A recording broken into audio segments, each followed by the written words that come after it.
What happened at AT&T is they had their call logs breached. So, when you make a call, AT&T logs the originating number and the called number, and they generate billions of those data points. And so they need to store that data off-site with a third-party provider. Bloomberg reported that it was Snowflake that was actually breached. It was housing the AT&T data. This all occurred back in 2022. So, John, if you were not a subscriber then, I think you're really safe. But the risk is, or the fear is, that hackers could use that data to potentially blackmail politicians or other vulnerable parties who may not want that call information released. Or like somebody like, hey, why was John texting Alex at 2 a.m.? I mean, that didn't happen. I'm just saying. I mean, I don't know if that rises to the moment, but it's fair. I'd pay good money to conceal that data. Why? I don't understand. Hey, the hackers are counting on that, John. So it came out, you're saying, in a regulatory filing that we saw this morning. Why now? Why did it come out now? Why didn't they tell us about this earlier?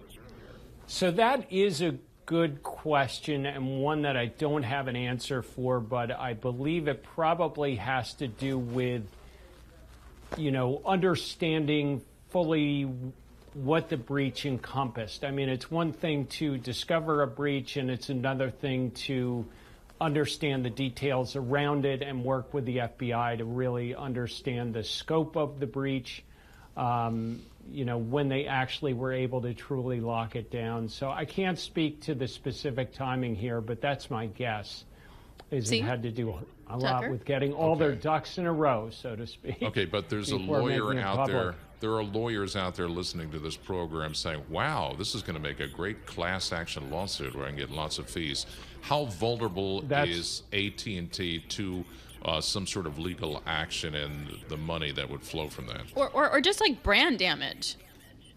Yeah, well, I'm more worried about the latter. I think they're vulnerable on both fronts. So, John, as you suggested, I think the lawyers are sharpening their teeth here. I mean, they are vulnerable to consumer lawsuits for breach of data. I think all companies are when something like this happens. What I worry about is this is the second breach this year. So they announced a separate breach back in March of equal scope, and here we are again now in July, and it's a rerun of everything. And so my concern is that the AT&T brand gets tarnished, at least in the near term. One thing I have noticed with the telecoms and other companies is people have a short memory on this.